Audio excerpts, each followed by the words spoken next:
أما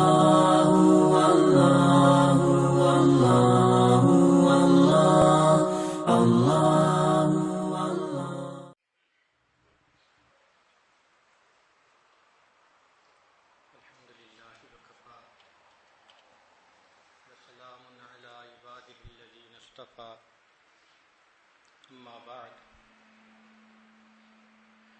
أعوذ بالله من الشيطان الرجيم بسم الله الرحمن الرحيم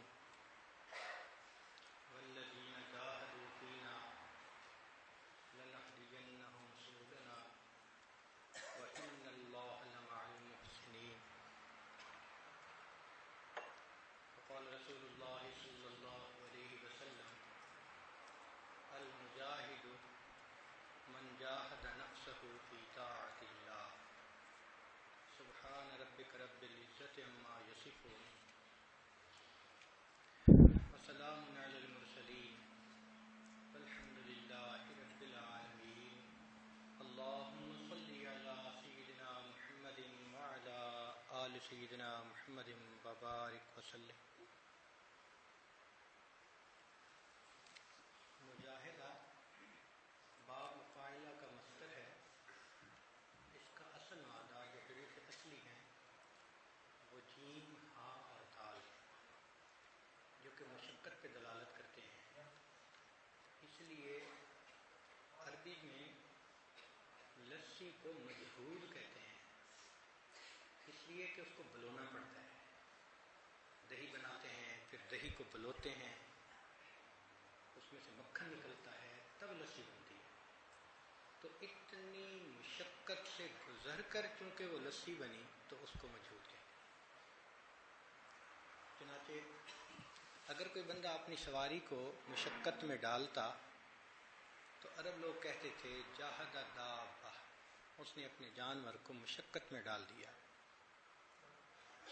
حدیث مبارکہ میں اس کا تذکرہ ہے. جب غار حرا میں وحی اتری تو اللہ کے پیارے حبیب صلی اللہ علیہ وسلم کو جبریل علیہ السلام نے یہ کہا اقرا، اے اللہ کے حبیب صلی اللہ علیہ وسلم پڑھیے. آپ نے جواب میں فرمایا ما انا بقارئ، میں پڑھا ہوا نہیں ہوں. تو نبی علیہ السلام فرماتے ہیں فاخذنی فغتنی حتی بلغ من الجہد، مجھے انہوں نے پکڑا اور زور سے دبایا حتیٰ کہ مجھے مشقت محسوس ہونے لگی. تو جہد کو مشقت کہتے ہیں اردو زبان میں. جہد کا ایک معنی طاقت بھی ہے، والذین لا یجدون الا جہدہم.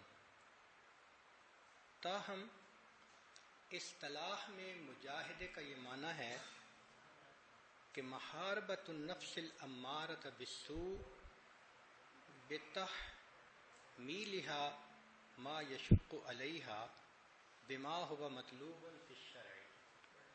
جو شرع شریف میں مطلوب ہے اور نفس کے اوپر اس کا کرنا بوجھ ہے تو نفس کو مجبور کر کے وہ کام کروا دینا، اس کو مجاہدہ کہتے ہیں.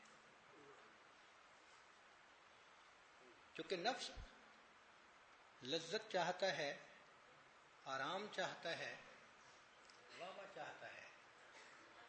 شریعت کے اوپر عمل کرنے میں جھکنا پڑتا ہے، میں مٹانی پڑتی ہے، لذتیں چھوڑنی پڑتی ہیں. تو یہ سب چیزیں نفس کے اوپر بہت بوجھ ہیں. اس لیے نفس کو مجبور کر کے شریعت پر عمل کرنے کے لیے آمادہ کر دینا، اس کا نام مجاہدہ ہے.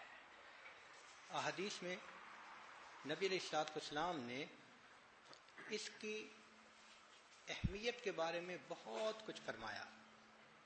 چنانچہ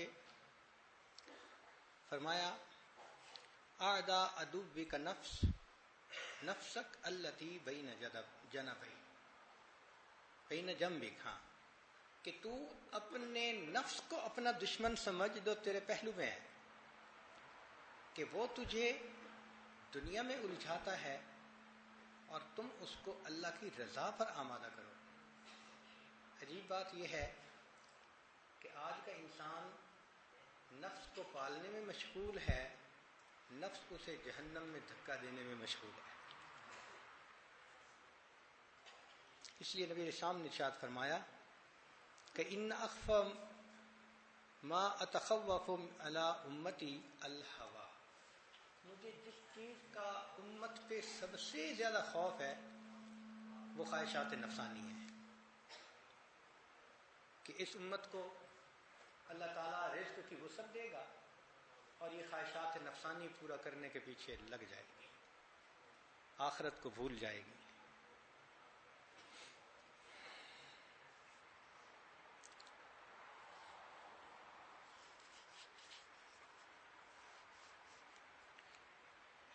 ایک اور روایت میں ہے کہ نبی علیہ السلام نے ارشاد فرمایا مجھے امت کے بارے میں سب سے زیادہ خوف ان کے خواہشات نفسانی میں پڑنے اور لمبی امیدیں لگانے کے بارے میں، یعنی دو چیزوں کے بارے میں خوف زیادہ ہے۔ ایک تو یہ کہ یہ خواہش نفسانی میں پڑیں گے۔ خواہش نفسانی میں پڑنے کا سب سے بڑا نقصان یہ ہے کہ انسان حق سے رکاوٹ محسوس کرتا ہے۔ جب خواہش پوری کرنی ہے تو پھر حق کے اوپر تو نہیں رہے گا، پھر تو انسان حرام کا بھی ارتکاب کرے گا۔ تو خواہشات نفسانی میں پڑنے کا سب سے بڑا وبال حق سے دوری، اور لمبی امیدیں باندھنے کا سب سے بڑا وبال کہ انسان اپنی آخرت کو بھول جاتا ہے۔ دنیا میں جو لمبی امیدیں لگا لی تو مرنا یاد ہی نہیں ہوتا، یعنی لسٹ میں لاسٹ کام بھی مرنا نہیں ہوتا، کہ اتنا ہی یاد ہو کہ ہاں میں نے ایک دن مرنا ہے، رہوں گا زندہ۔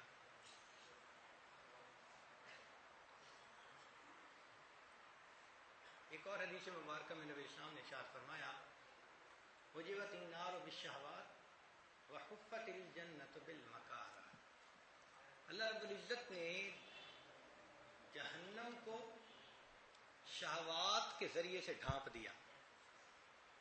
ظاہر میں بندہ اپنی خواہشات پوری کر رہا ہوتا ہے، حقیقت میں جہنم میں گر رہا ہوتا ہے۔ اور جنت کے گرد اللہ رب العزت نے مشقتوں کو رکھ دیا۔ تہجد میں اٹھنا مشقت، فجر میں وقت پہ اٹھنا مشقت، گرمی کے موسم میں ظہر کے وقت مسجد میں جماعت کے لیے پہنچ جانا دھوپ میں ایک مشقت، مال کمانے کے بعد زکوٰۃ ادا کر دینا ایک مشقت۔ تو آپ دیکھیں کہ دین میں تو انسان کو مشقت اٹھانی پڑتی ہے، اس لیے جنت کے گرد مشقتوں کا گھیرا ہے، ان مشقتوں سے گزر کے جنت میں جائے گا۔ دنیا کے محبوب کہتے ہیں میرے گھر کے راستے میں کوئی کہکشاں نہیں ہے، انہی پتھروں پہ چل کے اگر آ سکو تو آؤ۔ اللہ تعالیٰ بھی یہی فرماتے ہیں کہ میری جنت کے گرد لذتیں نہیں ہیں، مشقتیں ہیں، ان مشقتوں کو برداشت کر کے آ سکتے ہو تو واللہ یدعو الی دار السلام، اللہ تعالیٰ تمہیں سلامتی والے گھر کی طرف بلاتا ہے۔ مجاہدے کا ایک دوسرا لفظ ریاضہ بھی ہے، یہ دونوں ایک جیسے الفاظ ہیں، ہم معنی الفاظ ہیں۔ تو مشائخ نے ریاضت کا نام بھی استعمال کیا، اس لیے مقامات عشرہ میں توبہ، انابت، زہد اور ریاضت، تو ریاضت کا تذکرہ ہے، لیکن چونکہ عربی میں اس کو مجاہدہ بھی کہتے ہیں اور یہ لفظ اکثر آپ سنتے رہتے ہیں، تو اس لیے قرآن مجید کی آیت کی مناسبت سے اس عاجز نے مجاہدے سے یہ کام شروع کیا۔ لیکن ریاضت کہتے ہیں کہ کسی بندے کسی چیز پر مشقت ڈال کر اس کے اندر اچھی عادات پیدا کر دینا۔ اگر اس کی مثال سمجھنی ہو تو گھوڑے کی بہترین مثال، جب گھوڑے کا بچہ جوان ہوتا ہے نا تو وہ عام آدمی کو تو اپنی پیٹھ پہ ہاتھ بھی نہیں رکھنے دیتا، کسی کو قریب بھی نہیں آنے دیتا، اتنا وہ جنگلی قسم کا جانور ہوتا ہے، ذرا قریب کوئی آئے ایک لات لگاتا ہے، مگر اس کی تربیت کرنی ہوتی ہے۔ تو جو جاننے والے ہیں، واقف ہیں، وہ پھر اس کو ایک لمبی رسی ڈالتے ہیں اور پکڑتے ہیں اور آرام آرام سے پہلے کمر پہ ہاتھ رکھنا، اتنا وہ برداشت کر لے، پھر کئی دنوں میں وہ کمر پہ ہاتھ رکھنے دیتا ہے، پھر اس کے بعد اس کے اوپر زین رکھنے کی عادت اس کو ڈالتے ہیں، پھر اس میں بھی کچھ وقت لگتا ہے، پھر لمبی رسی باندھ کے اس کو دوڑاتے ہیں، خود کھڑے ہو جاتے ہیں اور گھومتے رہتے ہیں اور گھوڑا چاروں طرف دوڑتا رہتا ہے۔ اس طرح درجہ بدرجہ وہ اس گھوڑے کو تربیت دیتے ہیں، حتیٰ کہ وہ پھر سوار کو اپنی پیٹھ پر بیٹھنے دیتا ہے۔ ورنہ تو ایسے گھوڑے دیکھے کہ پیٹھ پہ بیٹھو تو پچھلی 2 ٹانگوں پہ کھڑے ہو جاتے ہیں، اگلی 2 ٹانگیں اٹھا کے سوار صاحب نیچے، اس لیے کہ وہ ٹرینڈ جو نہیں ہوتے، اور جب ٹرینڈ ہو جاتے ہیں تو آپ اگر 5 سال کے بچے کو بھی گھوڑے کی پیٹھ پر بٹھا دیں تو وہ اس بچے کو آرام کے ساتھ سواری کرنے دے گا۔ اب گھوڑے کے اندر جو ایک جانور تھا، مشقت اٹھانے کے بعد اتنی تہذیب آ گئی کہ وہ سوار کو سواری کرنے دیتا ہے، سوار کے اشارے کو سمجھتا ہے، کہیں بھاگنا ہے تو اشارہ اور ہوتا ہے، رکنا ہے تو اشارہ اور ہوتا ہے، آہستہ چلنا ہے تو اس کا اشارہ اور ہوتا ہے۔ اب وہ مالک کے اشاروں کو سمجھتا ہے، اب وہ مالک کی ضرورت کو سمجھتا ہے، اور مالک کے کہنے پر جب تیز بھاگتا ہے تو ماشاءاللہ پھر اس کی قیمت لگتی ہے۔ چنانچہ کئی ایسے بھی گھوڑے ہیں کروڑوں میں بکتے ہیں، اور ان کی خدمت کے لیے بادشاہوں نے درجن بندے رکھے ہوئے ہوتے ہیں، ایک ایک گھوڑے کے لیے، ایک ایک درجن آدمی اس کی خدمت کے لیے رکھے ہوئے ہیں۔ ان کی پھر نسل آگے چلتی ہے، جیسے انسانوں کا ایک شجرہ ہوتا ہے۔ ہم نے دیکھا کہ جو گھوڑوں کے ماہرین ہیں، عربی النسل گھوڑوں کا شجرہ باقاعدہ رکھتے ہیں، جی یہ عربی النسل گھوڑا ہے، فلاں سے اس کی نسل چلی تھی، کیوں قیمت بنتی ہے، کیوں اس کا ریکارڈ رکھا جاتا ہے، عزت ملتی ہے، اس لیے کہ اس نے تہذیب اپنا لی ہوتی ہے، اچھی عادات اس نے اپنا لی ہوتی ہے۔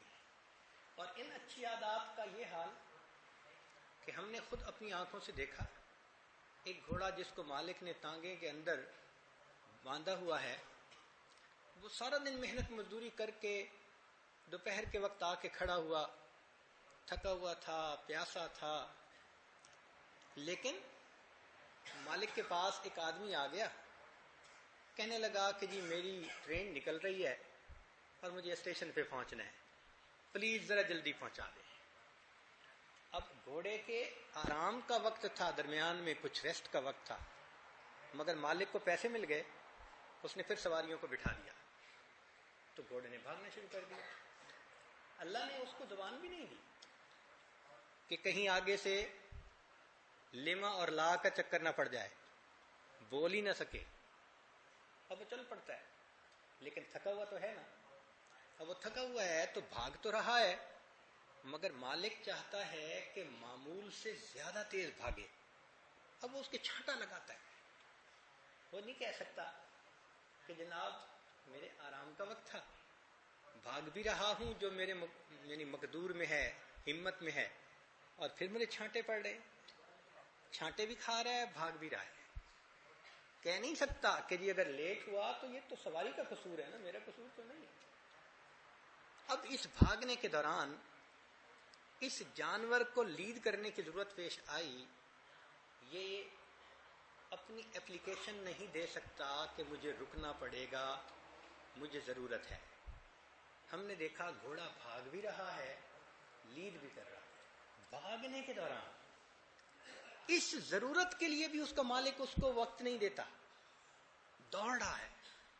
بالآخر مار کھا کے، پسینہ بہا کے وہ اسٹیشن پہ جب پہنچتا ہے تو مالک اب سواریوں کا سامان آگے پہنچانے میں مصروف، اس کو یہ احساس بھی نہیں ہوتا کہ میں نے اسے پانی دینا ہے۔ گھوڑا جہاں کھڑا ہوتا ہے قریب گندی نالی ہوتی ہے، پیاس کی شدت کی وجہ سے گندی نالی کے اندر منہ ڈال کے گندا پانی پینا شروع کر دیتا ہے۔ وہ مالک کو یہ بھی نہیں کہہ سکتا کہ جناب اتنی محنت مجھ سے لیتے ہیں، مجھے پانی تو پلا دیں۔ مالک جب دیکھتا ہے کہ یہ گندی نالی کا پانی پینے لگا تو پھر اس کو یاد آتا ہے اوہو میں تو گھوڑے کو پانی پلانا بھول گیا، بتائیں کہ اتنی مشقت اٹھانے کے بعد یہ گھوڑا رات کو واپس آتا ہے، تو اس وقت مالک کو پتہ چلتا ہے جناب وہ جہاں سے گھاس آتی تھی نا گھوڑے کی، وہ بندہ بیمار ہو گیا تو آج پوری گھاس نہیں لایا، آدھی لایا، تو مالک اس کو پورا کھانا بھی نہیں دیتا، وہی آدھی گھاس ڈال دیتا ہے۔ اور گھاس ڈالنے کے بعد سردی کی رات ہے تو مالک تو لحاف میں بیوی کے پاس پہنچ گیا، اس گھوڑے کے پاس شہوت ہے، بیوی نہیں ہے، نیند ہے، بستر نہیں ہے، سردی ہے، لیٹنا نہیں ہے، یہ اسی سردی کی رات میں چار ٹانگوں پہ کھڑا ہوا ہے، تھک جاتا ہے تو بیٹھ جاتا ہے، بیٹھتا ہے تو کھڑا ہو جاتا ہے۔ اس طرح اس نے سردی میں وقت گزارا، کیونکہ مالک اس کو کمرے میں باندھنا بھول گیا تھا۔ اب صبح اٹھ کے مالک پھر اس کو اپنی ڈیوٹی پہ ٹانگے میں باندھتا ہے، یہ مالک کو سک لیو تو اپلائی نہیں کر سکتا کہ جناب میری آج طبیعت ٹھیک نہیں، رات آپ بھول گئے تھے نا مجھے اندر باندھنا، مجھے سردی لگتی رہی ساری رات، میں آرام نہیں کر سکا، آج مجھے ریسٹ دے دیں، اس کے لیے ریسٹ نہیں ہے۔ مالک پھر اس کو لے کے نکلتا ہے، وہ پھر نکل جاتا ہے۔ اور اگر اس گھوڑے کو مالک نے پالا کہ میں اللہ کے راستے میں اس کے اوپر بیٹھ کر جاؤں گا اور اللہ کے دین کو سر بلند کروں گا، اب یہ گھوڑا اپنے مالک کی منشا کو پہچانتا ہے کہ میرے مالک نے مجھے خدمت کی، مجھے کھلایا، مجھے پلایا، آج اس کی وفا کا وقت آ گیا۔ چنانچہ یہ گھوڑا اپنے مالک کو بٹھاتا ہے اور دشمن کے پاس جاتا ہے۔ اب ایسے وقت میں تیروں کی بارش ہوتی ہے۔ اب وہ تیروں کی بارش مالک کو تو کم لگتی ہے کیونکہ وہ ڈھال سے بچ رہا ہوتا ہے، گھوڑے کو تیر لگ رہے ہوتے ہیں۔ اب اس کے دائیں طرف سے خون کا فوارہ نکل رہا ہے، بائیں طرف سے خون نکل رہا ہے۔ حق تو یہ بنتا تھا کہ یہ واپس بھاگ جاتا کہ بھئی مجھے کیوں زخم لگ رہے ہیں، مگر گھوڑا جانتا ہے کہ اب تک جو میں نے کھایا پیا اس کی وفا دکھانے کا، مالک سے وفا ثابت کرنے کا وقت اب آ گیا۔ یہ اپنی جان کی پرواہ نہیں کرتا، مالک کو لے کے آگے بڑھتا ہے۔ توپ ہو، تفنگ ہو، تیر ہو، تلوار ہو، یہ اپنے بدن پہ ہر وار کو برداشت کرتا ہے، دشمن کی صفوں کو چیرتا ہوا چلا جاتا ہے۔ ایک جانور نے جب اپنے مالک کے ساتھ ایسی وفا کر دکھائی، اللہ کو وہ جانور پسند آ گیا۔ اس جانور کے پاؤں سے جو مٹی اڑ رہی تھی، اللہ قرآن میں فرماتے ہیں وَالْعَادِيَاتِ ضَبْحًا فَالْمُورِيَاتِ قَدْحًا، گھوڑے کے پاؤں سے اٹھنے والی مٹی کی وہ پروردگار قسمیں کھاتا ہے۔ اللہ، اے انسان، ایک جانور کے اندر اتنی وفا ہو سکتی ہے، تم تو اشرف المخلوقات ہو، تمہیں تو چاہیے تھا کہ تم بھی اپنے مالک کے ساتھ وفا ظاہر کرتے۔ تم جس کا دیا کھاتے ہو اسی کی نمک حرامی کرتے ہو، تم محفلوں میں بیٹھ کے اللہ کی محبت کی باتیں کرتے ہو، اور جب تمہارے معاملات آتے ہیں، بزنت آتے ہیں، تو اللہ کے حکموں کو پس پشت ڈال دیتے ہو، اس وقت اپنی من مرضی تمہیں یاد آتی ہے۔ اس لیے انسان جب اپنے نفس کے اوپر مشقت ڈالتا ہے اور اس کو ہر حال میں شریعت کے اوپر چلنا سکھاتا ہے، اس کو ریاضت کہتے ہیں، اس کو مجاہدہ کہتے ہیں۔ مجاہدے سے گزر کر جیسے گھوڑے کی شان بڑھ گئی، جو انسان نفس کے گھوڑے کو مجاہدے سے گزارتا ہے، اللہ کے ہاں اس نفس کی بھی شان بڑھتی ہے۔ اللہ اس نفس کو نفس مطمئنہ کے لفظ سے خطاب فرما دیتے ہیں۔ تو مجاہدہ کہتے ہیں کہ کسی چیز پہ مشقت ڈالنا، اس کے اندر اچھی عادات کو پیدا کر دینا۔ جیسے گھوڑے کے اندر انسان نے اچھی عادات کو پیدا کر لیا، حالانکہ یہ گھوڑا ایک جانور تھا۔ تو اسی طرح جانور کو سکھانے کا بھی یہی طریقہ، شریعت کہتی ہے کہ برے کو اچھا بنانے کا بھی یہی طریقہ۔ اس لیے اگر کوئی عورت بدکار ہو تو شریعت نے اس کی بھی 3 سٹیجز بتائی ہیں۔ اگر بدکار ہے، بد کردار ہے، فرمایا کہ پہلے اس کو سمجھاؤ، نصیحت کرو، فذکر فإن الذکریٰ تنفع المؤمنین، نصیحت کرو، نصیحت ایمان والوں کو فائدہ دیتی ہے۔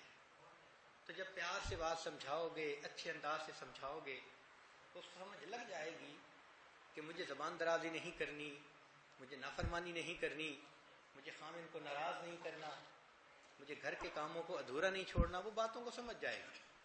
اور پھر فرمایا کہ اگر اس پر بھی نہ سمجھے تو پھر بستر الگ کرو۔ اب دیکھو یہ مشقت ڈالی جا رہی ہے نا، پہلے سمجھانے کی بات، اور دوسری سٹیج کہ پھر جو محبت اس کو ملتی تھی، جو پیار ملتا تھا خاوند کا، اب وہ اس سے ہٹایا گیا تاکہ اس کو اور احساس ہو کہ میرے خاوند نے اب میرے ساتھ اکٹھا ایک بستر پہ لیٹنا چھوڑ دیا۔ فرمایا کہ جو عقل رکھتی ہوگی وہ تو اور بھی سمجھ جائے گی کہ بھئی یہ جدائی کہیں بڑھ نہ جائے، یہ جو خلیج واقع ہو رہی ہے یہ بڑھ گئی تو میرے تو گھر تباہ ہو جائے گا، تو وہ سمجھدار ہوگی تو سمجھ جائے گی۔ اور فرض کرو اگر اس کے اندر عقل کی رتی ہی نہیں ہے اور پھر بھی نہیں سمجھتی اور اپنی حرکتوں سے باز نہیں آتی، تو تیسرے سٹیج پہ پھر شریعت نے کہا کہ پھر تم اس کے ذرا دو چار لگاؤ۔ اب ایک جگہ میں نے یہ بات سنائی تو لوگ بڑے حیران، اچھا جی بیوی کو مارنا ہوتا ہے؟ میں نے کہا کہ پتہ ہے کس سٹیج پہ کہا؟ کہنے لگے جی۔ میں نے کہا شریعت کہتی ہے کہ اگر عورت بدکاری کر کے آئے تو آپ کیا کہتے ہیں، اس کو حلوہ کھلانا چاہیے؟ جو عورت بدکاری کر کے آئے گی تو پھر حلوہ کھلائے گا خاوند اس کو، خاوند اس کو پھر سزا ہی دے گا نا۔ تو شریعت نے بھی درجہ بدرجہ ایک بندے کو اچھی عادات سکھانے کا طریقہ سمجھایا ہے۔ اسی طرح مشائخ نے بھی انسان کے نفس کو ایک اچھا انسان بننے کا ایک ضابطہ بنایا ہے۔ چنانچہ وہ کبھی تو انسان کو ذکر پر لگاتے ہیں، کبھی تسبیحات پڑھاتے ہیں، کبھی اس کو معمولات بتاتے ہیں، جیسا مریض ہوتا ہے اس کے لیے ویسی ہی دوا ہوتی ہے۔ اس لیے یہ مشائخ بہت حاذق طبیب ہوتے ہیں، ایک جیسی دوا ہر ایک کو نہیں دیتے، اس لیے کہ مزاج مختلف ہوتے ہیں، ایک دوا سب کو اثر نہیں کرتی، تو جیسا بندہ ہوتا ہے اس کو ویسی ہی دوا دیتے ہیں۔ ہم نے دیکھا کہ الحمدللہ اس کا فائدہ ہوتا ہے۔ چنانچہ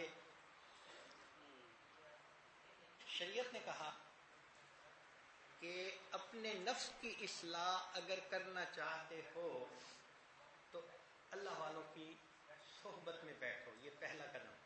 یا ایھا الذین آمنوا اتقوا اللہ وکونوا مع الصادقین، یہ سب سے پہلے قدم پر کہا کہ بھئی یہ ایک ایسا کام ہے کہ جن روحوں میں خیر ہوگی وہ سارے کے سارے بس اسی صحبت سے سیدھے ہو جائیں گے، اور اگر ان کی صحبت میں آ کر بھی انسان کے اوپر پورا اثر نہیں ہوتا تو فرمایا کہ اب شیخ ان کو اپنی خواہشات اور شہوات کی مخالفت پر بتائے گا کہ بھئی آپ نے کم کھانا ہے، کم پینا ہے، کم سونا ہے، کم باتیں کرنی ہے۔ اب یہ کم کیا ہے؟ حقیقت میں تو اپنی خواہشات کو کم کروایا نا، چھڑوایا ہے۔ تو پھر مشائخ اس طریقے سے بندے کی اصلاح کرتے ہیں، اور جب دیکھتے ہیں کہ اس بندے کی اصلاح ٹھیک نہیں ہو رہی، غلطیاں کرتا ہے، تو پھر کہتے ہیں کہ بھئی اپنے اوپر سزا متعین کرو۔ مثلا اگر میں نے غیبت کی، میں ہر غیبت کے بدلے 2 رکعت نفل پڑھوں گا۔ اب جب 100 نفل ہوتے ہیں نا تو پھر سمجھ آ جاتی ہے، پھر دماغ سوچتا ہے، پھر نفل پڑھتے ہوئے مشقت ہوتی ہے۔ ہم نے دیکھا کہ اس طریقے سے کتنے لوگوں نے اپنی بری عادتوں کو چھوڑ دیا۔ جھوٹ بولنے پہ سزا، فلاں کام پہ سزا، یہ بھی ایک طریقہ ہے اپنے نفس کو قابو کرنے کا۔ چنانچہ مشائخ بھی اس طریقے سے اپنے آپ کو قابو کرتے ہیں۔ نبی علیہ الصلوۃ والسلام نے ارشاد فرمایا جاہدوا اہواءکم کما تجاہدون اعداءکم، کہ جس طرح تم اپنے دشمنوں سے جہاد کرتے ہو تم اپنی خواہشات کے ساتھ بھی جہاد کیا کرو، مجاہدہ کیا کرو۔ تو ان کو توڑنا ہوتا ہے، خواہشات کو پورا نہیں کرنا ہوتا۔ خواہشات کو پورا کرنا تو جانور کا کام ہوتا ہے، انسان اس کو دائرہ شریعت کے اندر رکھتا ہے، جو شریعت کی اجازت ہے وہ کرتا ہے، جہاں منع کر دیا وہاں رک جاتا ہے۔ چنانچہ نبی علیہ الصلوۃ والسلام نے ارشاد فرمایا لیس الشدید من غلب انما الشدید من غلب نفسہ، انسانوں پہ جو غالب آ جائے وہ طاقتور نہیں ہوتا، جو اپنے نفس پہ غالب آ جائے وہ طاقتور ہوتا ہے۔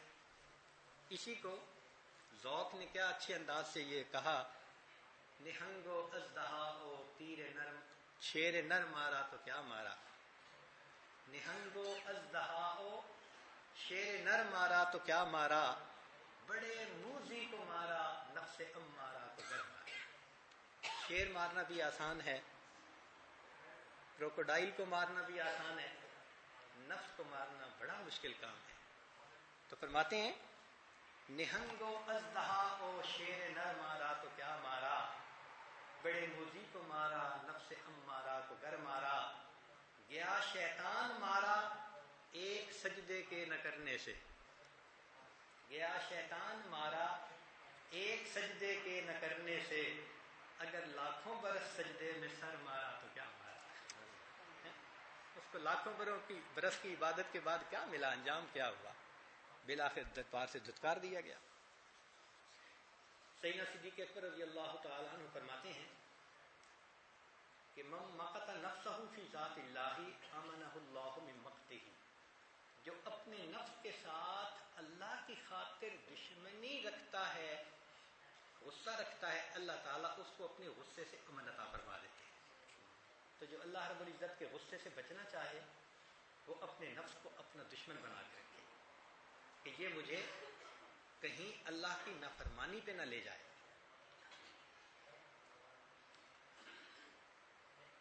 سجن کا نفس کا اذا خرجت منہا وقعت فی راحت الابد، کہ تیرا نفس تیری قید ہے، یعنی تیرا قید خانہ ہے، جب اس قید خانے سے تو نکل گیا ابدی راحت تو پا لے گا۔ چنانچہ طلحہ رنانو سے ایک بڑی بہت مزے کی حدیث ہے، سبحان اللہ، ساری حدیثیں مزے کی ہیں مگر یہ حدیث مبارکہ مضمون سے تھوڑا متعلق ہے، اس لیے یہ خاص لفظ استعمال کیا، مزے کی حدیث۔ فرمایا کہ ایک دن نبی علیہ الصلوۃ والسلام کسی باہر جگہ پر تھے تو آپ صلی اللہ علیہ وسلم نے ایک نوجوان کو دیکھا جس نے اپنے کپڑے پورے نہیں اتارے تھے، سطر ڈھپا ہوا تھا مگر ویسے کپڑے ہٹائے تھے اس نے، اور وہ ریت کے اوپر، گرم ریت کے اوپر اس طرح لوٹ پوٹ کر رہا تھا جس طرح جانور کرتے ہیں، گرم ریت کے اوپر لیٹا ہوا ہے اور کچھ کہہ رہا ہے۔ اللہ کے حبیب صلی اللہ علیہ وسلم نے دیکھا، فنازع ثیابہ وتمرغ فی الرمضاء ویقول لنفسہ، اپنے آپ کو وہ کہہ رہا تھا ذوقی، ذرا مزہ چکھ، ونار جہنم اشد حرا، اور جہنم کی آگ اس سے زیادہ گرم ہوگی، جیفتم باللیل وبطالتم بالنہار، رات کو تم مردے بن کے پڑے ہوتے ہو اور دن میں تم بڑے بہادر بنتے پھرتے ہو۔ تو اپنے نفس کو وہ سزا دے رہا تھا اور گرم ریت کے اوپر لوٹ پوٹ کے کہہ رہا تھا کہ تم سے تو یہ گرمی برداشت نہیں ہو رہی، تو جہنم کی گرمی وہاں برداشت ہوگی۔ قال فبینما هو كذلك اذ ابصر النبی صلی اللہ علیہ وسلم فی ظل شجرۃ فقال غلبتنی نفسی، فقال النبی صلی اللہ علیہ وسلم الم یکن لک بد من الذی صنعت، کہ بھئی تم نے یہ جو عمل کیا، یہ کام کیوں کیا، جب تم نے یہ عمل کیا، اما لقد فتحت لک ابواب السماء، تمہارے لیے آسمان کے دروازے کھول دیے گئے، وَلَقَدْ بَاهَ اللَّهُ بِكَ الْمَلَائِكَةَ، اور اللہ نے ملائکہ کے سامنے خوش ہو کر خوشی کا اظہار فرمایا کہ ملائکہ دیکھو میرا بندہ میری فرما برداری کی خاطر اپنے نفس کو کیسے سزا دے رہا ہے۔ ثم قال لاصحابہ، پھر نبی علیہ السلام نے اپنے صحابہ سے کہا تزودوا من اخیکم، اپنے بھائی سے توشہ لو، یعنی دعائیں لو۔ اس وقت اللہ کی خاص نظر ہے اس کے اوپر، اللہ نے محبت سے اس بندے کو دیکھا ہے، ملائکہ پہ فخر فرمایا ہے۔ اب نبی علیہ الصلوۃ والسلام اپنے صحابہ کو فرماتے ہیں تزودوا من اخیکم، اپنے بھائی سے تم توشہ حاصل کرو، فجعل الرجل يقول له یا فلان ادعو لی. اب ایک صحابی نے فوراً کہا کہ اے فلاں میرے لیے دعا کر دینا. فقال رسول اللہ صلی اللہ علیہ وسلم امہم. نبی اسلام نے فرمایا ایک کے لیے نہیں، عام سب کے لیے دعا کر دو. یعنی اس نے تو خود دعا کے لیے ریکویسٹ کی. نبی علیہ السلام فرماتے ہیں کہ نہیں، تم سب کے لیے دعا کرو. اس بندے نے دعا مانگی، اللہم اجعل التقوی زادہم واجمع علی الہدی امرہم. فجعل النبی صلی اللہ علیہ وسلم یقول اللہم سدد. اے اللہ اس کو بہت صحیح بات کہنے کی توفیق دے. پھر اس نے اگلی دعا مانگی، اللہم اجعل الجنۃ مآبہ. اے اللہ سب کا ٹھکانہ جنت بنا دے. اللہ رب العزت نے اس کی دعا کو قبول فرما لیا. تو جو بندہ اپنے نفس کو سزا دیتا ہے کہ میں شریعت کے اوپر چلنا چاہتا ہوں، تو کیوں روکتا ہے، تو کیوں نہ کرتا ہے، تو کیوں نہیں مانتا، کیوں نہیں سمجھتا، اس کا یہ سزا دینا بھی اللہ کو اچھا لگتا ہے کہ میری خاطر میرا یہ بندہ ایسا کر رہا ہے نا. سبحان اللہ. چنانچہ ثابت البنانی رحمۃ اللہ علیہ فرماتے ہیں، جاہدت نفسی علی قیام اللیل 20 سنۃ. میں نے رات کے قیام پر اپنے نفس کے ساتھ 20 سال مجاہدہ کیا. وتلذذت بها 20 سنۃ اخرى.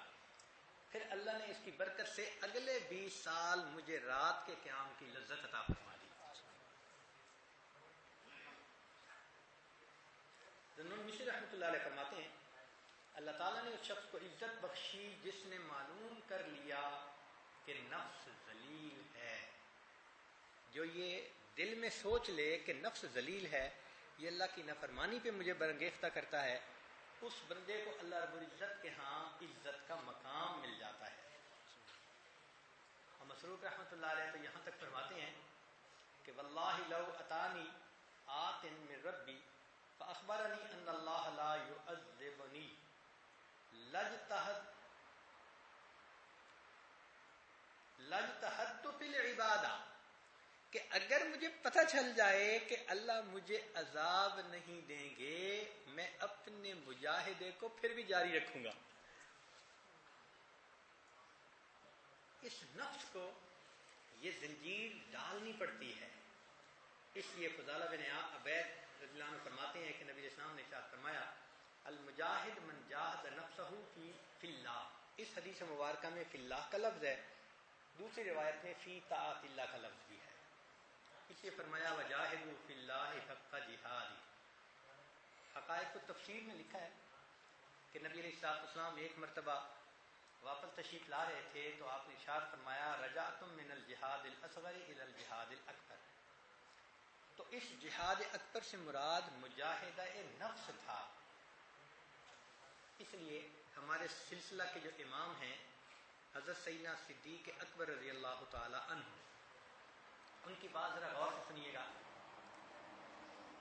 حین استخلف عمر، جب انہوں نے عمر لانوں کو خلافت کے لیے بتایا، ان کو اپنا خلیفہ چن لیا، تو ان کو کہا ان اول ما احذرک نفسک التی بین جنبیک.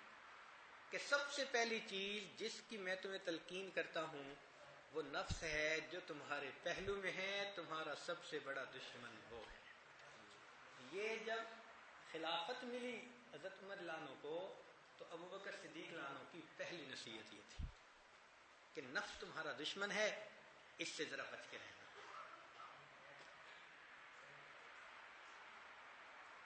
اب مجاہدے کے اندر جو رکاوٹیں ہوتی ہیں نا وہ دو ہوتی ہیں. ایک اسباب تنعم، اللہ کی نعمتوں کی بھرمار ہوتی ہے، روٹی بوٹی کاریں بہاریں، تو نفس مجاہدے سے گھبراتا ہے.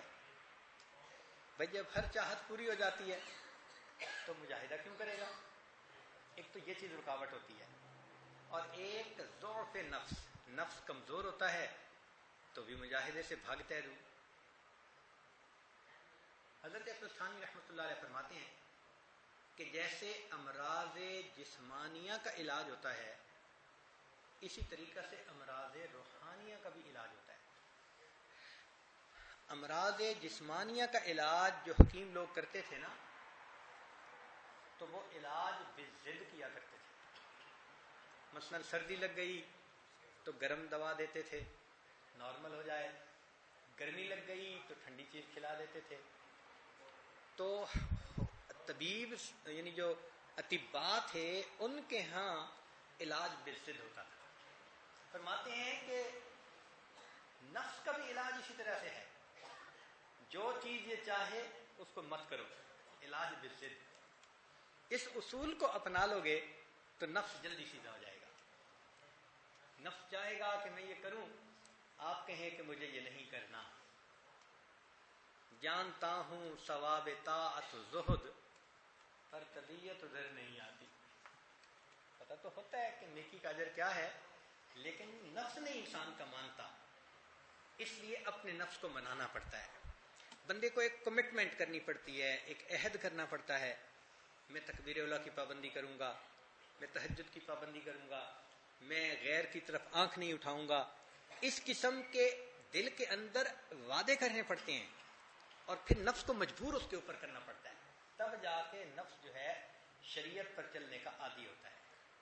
اس لیے اہل عشق تو یہاں تک کہتے ہیں دستز طلب ندارم تا کام من برایت. جب تک میرا کام مکمل نہیں ہو جائے گا میں اپنے ہاتھ کو طلب سے پیچھے نہیں کروں گا. یا تن رسد بجانا یا جاز تن برایت. یا تو اپنے تن کو اپنے محبوب کے حوالے کر دو یا پھر جان ہی میرے تن سے نکل جائے. دو ہی باتیں ہیں کہ یا تو اپنے آپ کو اللہ کے حوالے کر دو یا تو یہ صورت ہے، ورنہ دوسری صورت یہ ہے کہ جان ہی جسم سے نکل جائے، میں پیچھے نہیں ہٹوں گا. سبحان اللہ. جن کے دل میں یہ عہد ہوتا ہے پھر اللہ تعالیٰ ان کے معاملے کو آسان کر دیتے ہیں. اور مزے کی بات یہ بھی ہے کہ جو اپنے نفس کو مطمئنہ بنا بھی لے تو بھی اس کو نفس کی نگہداشت پوری زندگی کرنی پڑتی ہے. یعنی ایسا وقت کبھی نہیں آ سکتا کہ انسان کہے اب میں نفس کی طرف سے بے فکر ہو گیا ہوں. ہماری کیا اوقات ہے، ہم کس کھیت کی گاجر مولی ہیں. کریم ابن کریم ابن کریم ابن کریم یوسف علیہ الصلوۃ والسلام فرماتے ہیں وما ابرئ نفسی ان النفس لامارۃ بالسوء. تو نفس کو سیدھا بھی کر لیا، شریعت کی لگام ڈال بھی لی، پھر بھی اس کی نگہداشت پوری زندگی کرنی پڑے گی. موت تک اس کے اوپر نظر رکھنی پڑے گی. اسی لیے تو پھر رہبر کی ضرورت ہوتی ہے. فرماتے ہیں مولانا روم رحمۃ اللہ علیہ گر ہوائے ای سفر داری نلا دامن رہبر بگیر و پس بیا بے رفیق ہر کے شد در راہ عشق عمر بگذشت ورنہ شد آگاہ عشق. باقی مجاہدوں میں سے جو بھوک کا مجاہدہ ہے نا، یہ نفس کے لیے اشد ہے، اس کا اثر جلدی ہوتا ہے. اور اللہ کی شان کہ ہم بھوک کے مجاہدے سے واقف نہیں ہیں. ہمیں کیا پتہ بھوک کیا ہوتی ہے. ہمارا تو صبح کھانا نہ کھایا تو دوپہر کھا لیا، دوپہر نہ کھا سکے تو شام کو کھا لیا، کوئی دن کھائے بغیر تو گزرتا نہیں. تو ہمیں بھوک کا کیا پتہ بھوک ہوتی کیا ہے. اسی لیے پھر ہمارا نفس جو ہے وہ خواہشات کے لیے ہمیں مجبور کرتا ہے. اس کی خواہشات ختم ہی نہیں ہوتی. جو بندہ بھی پیٹ بھرا رہے گا اس کی خواہشات اپنے عروج پر ہوں گی. تو اس کو مشقت کا مجاہدہ، بھوک کا مجاہدہ لینا پڑتا ہے. بزرگوں نے فرمایا ہے کہ پیٹ بھر کر کھانے کے 6 نقصان ہیں. کثرت الاکل 6 خصال مذمومہ. ہر چیز کا فائدہ بھی ہوتا ہے، نقصان بھی ہوتا ہے. تو کھانا اگر ضرورت کے مطابق کھائیں اور کچھ پیٹ خالی رہے، جیسے حدیث پاک میں ہے کہ ایک حصہ کھاؤ، ایک حصہ پیو، ایک حصہ ذکر کے لیے خالی رکھو، تو یہ تو ہے بہترین معمول۔ اور اگر ہم نے اپنی من مرضی سے کھانا ہے، وہ دیہاتی کی طرح، دیہاتی کا لطیفہ کہ ایک مرتبہ خطیب صاحب نے کہا کہ بھائی پیٹ کے 3 حصے کرو، ایک کھانا کھاؤ، دوسرے میں پانی پیو، اور تیسرا اللہ کی یاد کے لیے چھوڑ دو، ہوا کے لیے، سانس لینے کے لیے چھوڑ دو۔ تو وہ دیہاتی نوجوان کہنے لگا امام صاحب ہم تو سیدھے سیدھے اصول سے کھاتے ہیں۔ بھائی وہ کون سا؟ کہنے کے لیے سیدھا اصول یہ ہے کہ جتنی پیٹ میں جگہ اتنی تو ہم روٹی کھا لیتے ہیں، رہ گیا پانی تو جو درزیں وغیرہ بچ جاتی ہیں ان میں سے پانی اندر چلا جاتا ہے، باقی رہا سانس، مرضی آتا ہے آئے۔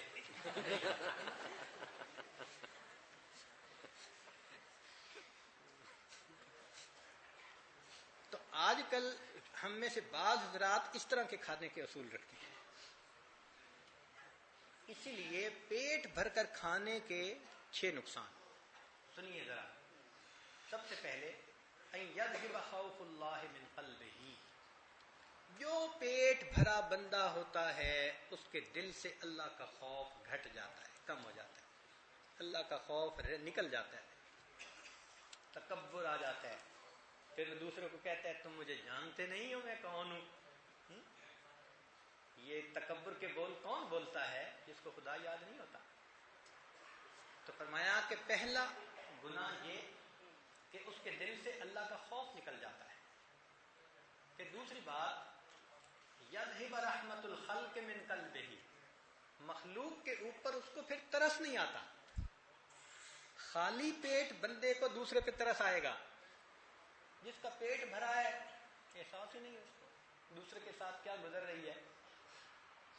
اس لیے تو اللہ تعالیٰ نے رمضان کا مہینہ بنایا نا کہ روز من مرضی کا کھانے والوں ذرا دن میں بھوکے رہ کے دیکھو نا کہ جن کو نہیں ملتا ان کے ساتھ کیا گزرتی ہے۔ تو بھوکے بندے کو ترس آتا ہے، پیٹ بھرے بندے کو دوسرے سے ترس نہیں آتا۔ انہ یثقل عن الطاعہ، پیٹ جب بھر جاتا ہے تو عبادت کرنی بوجھل ہو جاتی ہے۔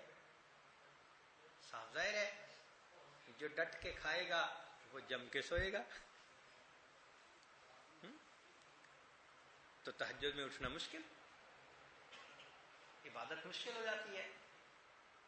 چوتھی چیز لا یجد رقۃ اذا سمع کلام الحکمہ، پیٹ بھرے بندے کو رونا نہیں آتا جب وہ حکمت کی بات سنتا ہے۔ پیٹ بھرے بندے کو رونا نہیں آتا جب حکمت کی بات سنتا ہے۔ پھر پانچواں اذا تکلم بالموعظہ لا یقع فی قلوب الناس، جب وہ لوگوں کو نصیحت کرتا ہے لوگوں کے دل پہ اثر نہیں ہوتا۔ یہ عجیب بات کہی ہے کہ پیٹ بھرا بندہ جس کو خوب ٹھوس کے کھانے کی عادت ہو، وہ نصیحت کرتا ہے تو دوسروں پہ اثر نہیں ہوتا۔ اب سوچ لیجئے کہ کیوں آج یہ شکوے ہیں کہ جی لوگ سنتے نہیں۔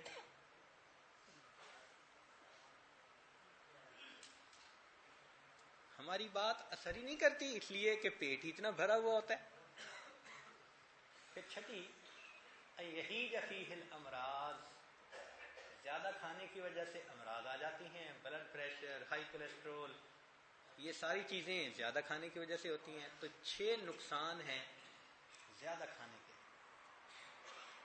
مشائخ کی لائن میں تو سہل بن عبداللہ رحمۃ اللہ فرماتے ہیں کہ ایک دفعہ کھانا یہ صدیقین کا طریقہ ہے پورے دن میں۔ ایک دفعہ کھانا کس کا طریقہ ہے؟ صدیقین کا۔ اور فرماتے ہیں 2 دفعہ کھانا یہ مومنین کا طریقہ ہے۔ پھر چپ ہو گئے تو مرید نے پوچھا کہ حضرت 3 دفعہ کھانا؟ فرمایا یہ جانوروں کا طریقہ ہے۔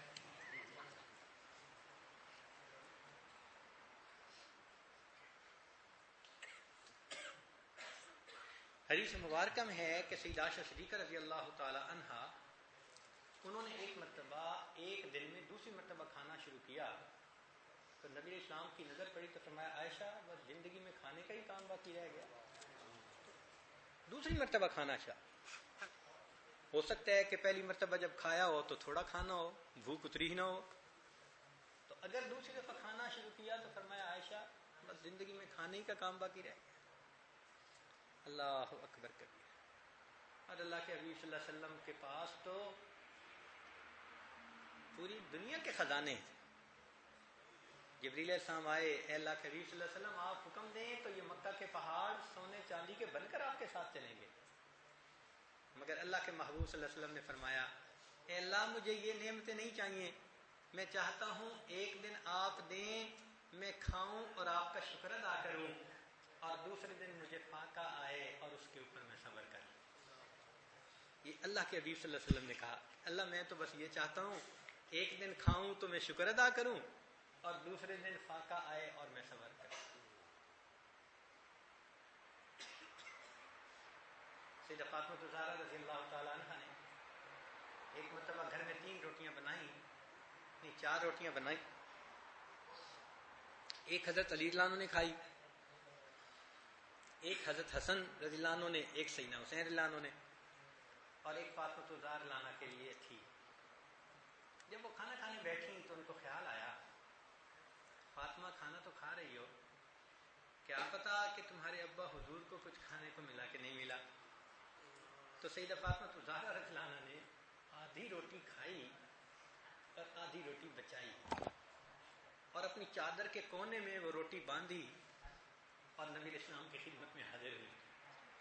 اللہ کے حبیب صلی اللہ علیہ وسلم جب اپنی بیٹی کو دیکھا کرتے تھے نور نظر لخت جگر کو تو اٹھ کے استقبال فرماتے تھے. تو نبی علیہ السلام نے اٹھ کے استقبال کیا. بیٹی فاطمہ کیسے آئی؟ ابا حضور میں نے اپنے لیے ایک روٹی بنائی تھی, جب کھانے بیٹھی مجھے آپ کا خیال آیا کہ پتہ نہیں کچھ کھایا یا نہیں, میں آدھی روٹی آپ کے لیے لے کے آئی ہوں. سبحان اللہ. ایسی بیٹیاں اللہ ہر کسی کو عطا کرے جن میں ایسی وفا ہو, جو ایسی نیک ہوں اور ایسا احساس کرنے والی ہوں. نبی علیہ الصلوۃ والسلام نے وہ روٹی ہاتھ میں لی, ٹکڑا ایک اس کا لقمہ توڑا. حدیث پاک میں آتا ہے نبی علیہ السلام نے اپنے منہ میں ڈالا, فرمایا فاطمہ قسم ہے اس پروردگار کی جس کے قبضے میں میری جان ہے, 3 دن سے کوئی لقمہ میرے منہ میں نہیں گیا. یہ کائنات کے سردار ہیں, یہ اللہ کے محبوب صلی اللہ علیہ وسلم ہیں. وہ فرما رہے ہیں کہ 3 دن سے میرے منہ میں کوئی روٹی کا ٹکڑا نہیں گیا. اللہ اکبر کبیرہ. چنانچہ حدیث مبارکہ ہے اپنے دلوں کو بھوک کے ساتھ منور کرو, بھوک کے ذریعے جنت کا دروازہ کھٹکھٹاؤ, نفلی روزے رکھو. اگر اللہ نے بہت دیا ہے تو اللہ کا شکر ادا کریں, نفلی روزے رکھیں, اور نہیں تو کم از کم 13, 14, 15 کے ہر مہینے روزے ایام 20 کے یہ سنت ہیں. اور اگر اللہ اور توفیق دے تو ہر سوموار اور جمعرات کو روزہ رکھنا بھی ثابت ہے, تو اس کا بھی معمول بنائیں. کم از کم نوجوان تو بنائیں, عورتیں بھی بنائیں. ہماری زندگی میں روزے کی عادت بہت کم ہے, زیادہ ہونی چاہیے. اب چونکہ نفس بھوکا ہی نہیں ہوتا, اس کی خواہشات کم ہی نہیں ہوتی. بھوک کا مجاہدہ ہوگا تو وہ کمزور ہوگا نا.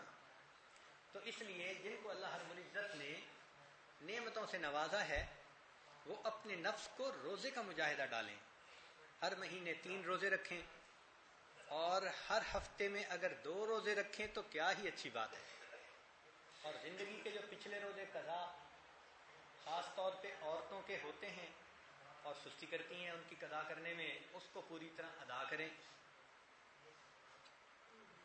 ورنہ تو ایسے بھی حضرات ہیں جو ایک دن روزہ رکھتے ہیں اور ایک دن افطار کرتے ہیں, اور اس پر ان کی زندگی کے 35 سال گزر رہے ہیں. 35 سال گزر چکے اس ترتیب کے اوپر, ایک دن روزہ ایک دن افطار, ایک دن روزہ ایک دن افطار.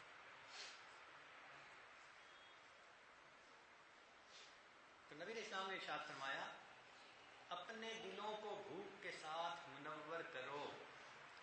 اور اسی حدیث میں فرمایا کہ بھوک کے ذریعے جنت کا دروازہ کھٹکھٹاؤ.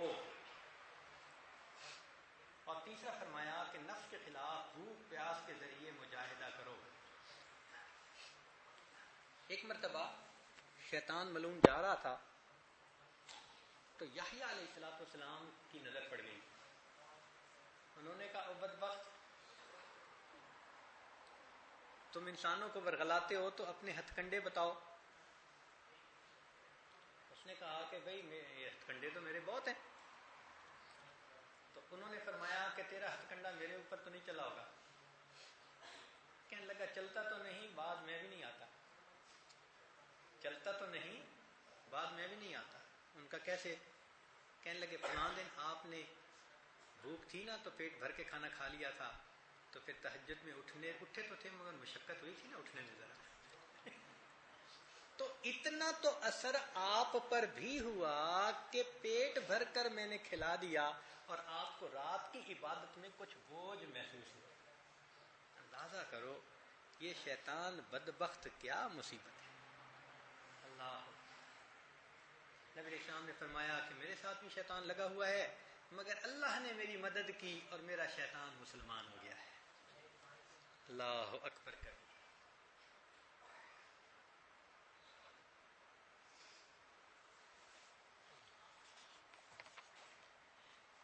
بچوں کو پندنامہ بچپن میں ہی پڑھاتے ہیں اور سمجھ میں یہ آتا ہے کہ اتنی پیاری نصیحتیں ہیں نا اس کتاب میں کہ بچے کو بچپن میں ہی تصوف سکھا دیا جاتا تھا. پہلے آپ پندنامہ پڑھ کے اس کے اشعار پڑھ لیں، پوری تصوف کی جو تعلیمات ہیں آپ کو اس کتاب کے اندر یکجا نظر آتے ہیں.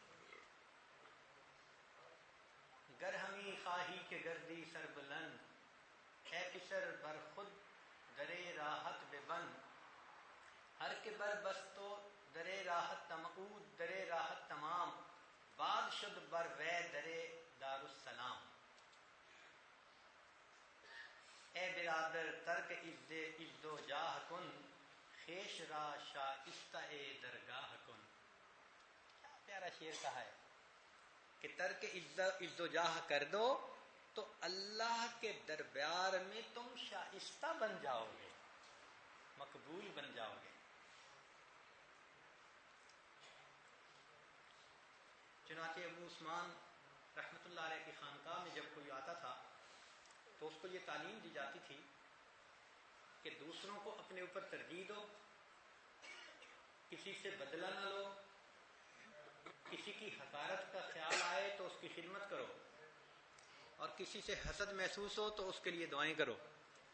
اس طرح سے وہ بندے کے نفس کی اصلاح فرماتے تھے. نفس کو سزا دینے کی سند احادیث سے ملتی ہے. چنانچہ ایک حدیث مبارکہ ہے، نبی اسلام نے فرمایا من قال تعال اقامر کا فلیتصدق. جو بندہ یہ کہے کہ آؤ جوا کھیلیں،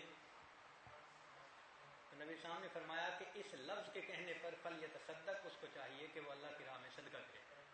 تو دیکھو نفس کو سزا دی نا کہ یہ لفظ ہی کیوں کہا کسی کو کہ آؤ جوا کھیلتے ہیں.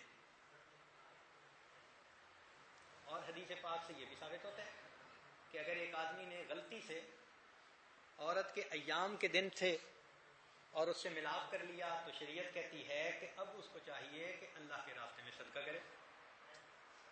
تو یہ جو شریعت کے احکام ہیں یہ بتا رہے ہیں کہ غلطی ہونے کا علاج اب نفس کو سزا دینا ہے.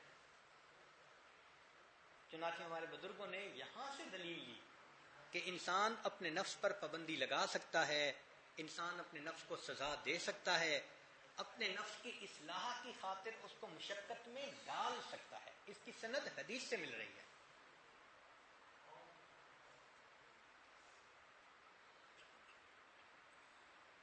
چنانچہ صحابہ رضوان کا عمل سن لیجئے. وفاتت ابن عمر مرتن صلاۃ الجماعت فاحی اللیل کلہ. ابن عمر لانو کی ایک مرتبہ جماعت کی نماز رہ گئی، نماز تو پڑھی لیکن جماعت مس ہو گئی، تو ابن عمر لانو نے وہ پوری رات جاگ کر عبادت کرنے میں گزار دی کہ میری جماعت کیوں مس ہوئی، لہذا میں نفس کو سزا دوں گا اور پوری رات میں اللہ کی عبادت میں گزاروں گا۔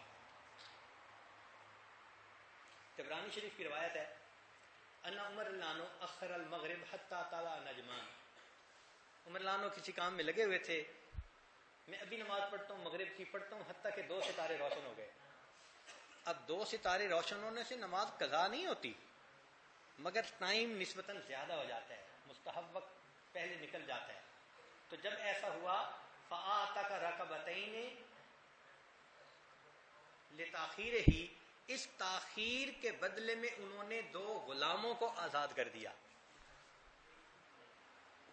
تو دیکھو نفس کو سزا۔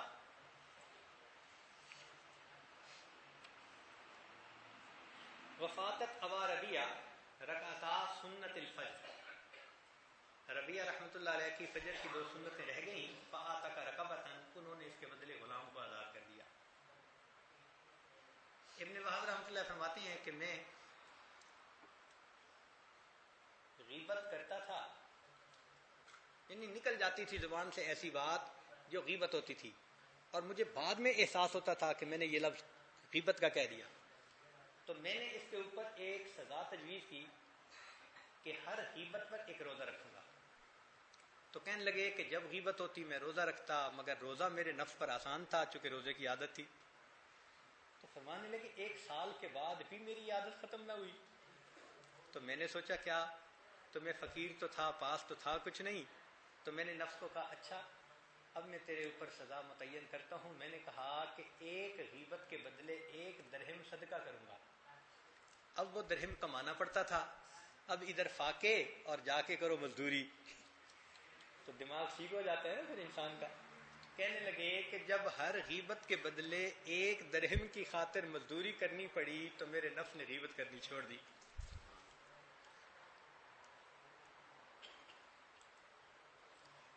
البدایہ والنہایہ میں ہے ان انس رضی اللہ تعالیٰ عنہ قال سمعت عمر رضی اللہ تعالیٰ عنہ یضرب نفسہ بعصا من وراء حائط، ایک باغ تھا، دیوار تھی، تو کہتے ہیں کہ میں نے دیکھا کہ دیوار کے پیچھے عمر لانو اپنے آپ کو ایک عصا مار رہے ہیں، ڈنڈا لگا رہے ہیں، وہ یقول، اور وہ یہ کہہ رہے تھے یا عمر واللہ ان لم تتق اللہ لیعذبنک اللہ، اگر تو اللہ سے نہیں ڈرے گا اللہ تجھے عذاب دے کر رہے گا۔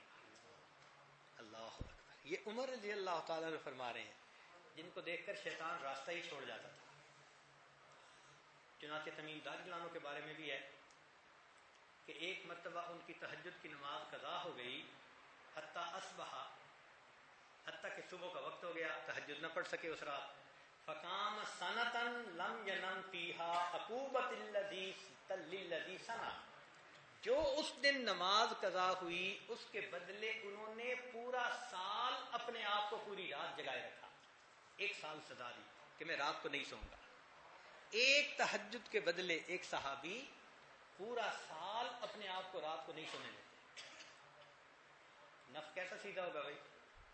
تو یہ جو مجاہدے ہے اس کی دلائل، اس کی بنیاد حدیث پاک سے ہے، اور اس کی روشن مثالیں صحابہ کرام کی مبارک زندگیوں سے ملتی ہیں۔ مگر ہم یہ دیکھا ہے کہ پہلے وقتوں میں مجاہدے زیادہ کرنے پڑتے تھے، آج کے وقت میں اللہ رب العزت نے کام کو آسان کر دیا ہے، کیونکہ جو ہمت والا ہو اس کو زیادہ بوجھ اٹھانے کے لیے کہہ دیتے ہیں، جو کمزور ہو تو تھوڑا سا بوجھ کافی ہوتا ہے، تھوڑا بوجھ بھی بہت ہوتا ہے اس کے لیے۔ تو اللہ رب العزت ہماری کمزوریوں کو جانتے ہیں، اس لیے ہمیں مجاہدہ تو کرنا پڑے گا، لیکن اتنی بات ہے کہ تھوڑے سے مجاہدے پر عنایت کی نظر آ جائے، رحمت کی نظر آ جائے۔ لا یکلف اللہ نفسا الا وسعہا، نقطے کی بات ہے، پہلے وقتوں میں یہ سفر کرنا ہوتا تھا، اونٹ پہ سفر کرتے تھے، گھوڑے پہ سفر کرتے تھے، گدھے پہ کرتے تھے، ہر روز اگر 15-20 کلومیٹر بھی کر لیتے تو بہت زیادہ سفر ہوتا تھا، تو 1000 کلومیٹر کا سفر کرنے میں مہینہ لگ جاتا تھا۔ تو مہینے میں 1000 کلومیٹر دور شہر میں پہنچتے تھے. اللہ نے ہماری کمزوریوں پر مہربانی فرمائی. آج کے زمانے میں ایسی سواریاں بنا دیں کہ ہم ہوائی جہاز پہ بیٹھتے ہیں, ایئر کنڈیشن بھی ہوتے ہیں, اور 1.5 گھنٹہ 2 گھنٹے میں 1000 میل کا سفر طے ہو جاتا ہے. جس پروردگار نے ہماری کمزوریوں کو دیکھتے ہوئے مادی سفروں میں آسانیاں فرما دی ہیں, اس پروردگار نے کمزوریوں کو دیکھتے ہوئے روحانی سفروں میں بھی آسانیاں فرما دی. لیکن ٹکٹ تو بنوانا پڑے گا, جہاز پہ جانا تو پڑے گا نا. اسی طرح اس مجاہدے کے لیے کسی اللہ والے کے ہاتھ میں ہاتھ دینا پڑے گا, مجاہدے کی نیت کرنی پڑے گی, مگر کام آسان ہوگا. ایسا نہیں ہے کہ بہت مشکل. کہاں سے وہ وقت آیا کہ انسان کہے کہ جی 5 دن بھوک اگر رہے, فاقہ رہے, تو میں کسی کی طرف آنکھ اٹھا کے نہیں دیکھوں گا. ہے کوئی 5 دن کا فاقہ کرنے والا؟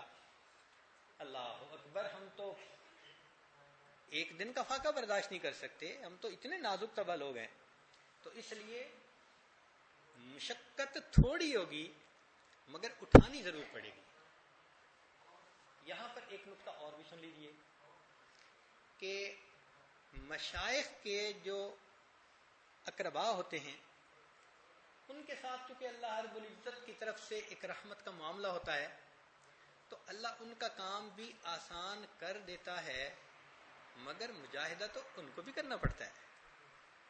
یہ سوچنا بند کر دیجئے کہ بنا مجاہدے کے کوئی نعمت مل جائے گی. یہ سوچنا بند کر دیجئے. مجاہدے کے بغیر مشاہدہ ممکن نہیں. مجاہدہ کرنا پڑے گا. اس گھاٹی میں سے گزرنا پڑتا ہے بندے کو. جو مجاہدہ کرے گا اس کو مشاہدہ نصیب ہوگا. یہ پکی بات ہے. ہاں اتنا ہے کہ چونکہ اہل اللہ کی دعائیں ہوتی ہیں, تہجد کی دعائیں, بیت اللہ کی دعائیں, تو اللہ تعالیٰ لحاظ تو فرماتے ہیں نا. قرآن مجید میں ہے تو صحیح نا, وَقَانَ أَبُوهُمَا صَالِحًا, کہ باپ نیک تھا. تو اللہ رب العزت نے اولاد در اولاد والوں کے لیے بھی آسانیاں کر دی تھیں. تو آسانی ہوتی ہے, مجاہدہ کرنا پڑتا ہے. یہ 100% پکی بات ہے. فرق یہ ہے کہ اگر مشائخ کی اولادیں مشائخ کی موجودگی میں مجاہدہ کر لیں تو تھوڑے مجاہدے پہ رحمت آ جائے گی, اور اگر بعد میں مجاہدے کریں گے تو ہر دوسرے بندے کی طرح ان کو بھی پورا مجاہدہ کرنا پڑے گا. سرخاب کا پر کسی کو نہیں لگا ہوتا. اس لیے ہمارے حضرت مرشد عالم رحمۃ اللہ علیہ کے ایک صاحبزادے تھے, حضرت مولانا عبد الرؤوف رحمۃ اللہ علیہ. بہت نیک اور بہت اچھے انسان تھے.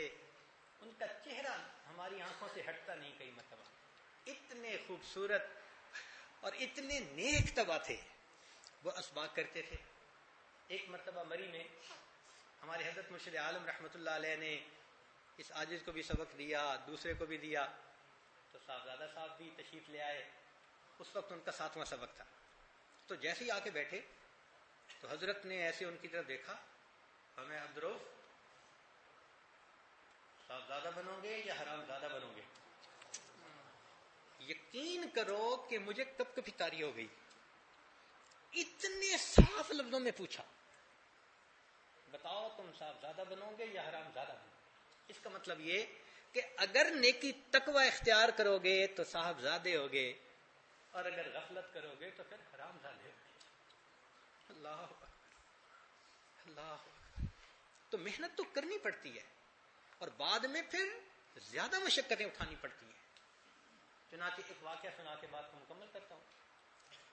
شاہ عبد القدوس گنگوہی رحمۃ اللہ علیہ کا واقعہ ارواح ثلاثہ میں حضرت اقدس تھانوی رحمۃ اللہ علیہ نے بہت تفصیل کے ساتھ لکھا ہے. بڑے مشائخ میں سے تھے. گنگو میں ان کا ایک مزار بڑا اس وقت بھی موجود ہے. ان کے ایک پوتے تھے, وہ ذرا بڑے ہوئے, جوانی کی عمر کو پہنچے, تو ان کو دادی نے سمجھایا کہ بیٹا تمہارے دادا ابو کے پاس ایک نعمت تھی جو انہوں نے اپنے وقت میں اللہ کے بندوں میں تقسیم کی. یہ کسی گھر کی باندھی تو ہوتی نہیں. تو اب تم کوشش کرو کہ وہ نعمت تمہیں بھی مل جائے, وہ نور نسبت تمہیں بھی مل جائے.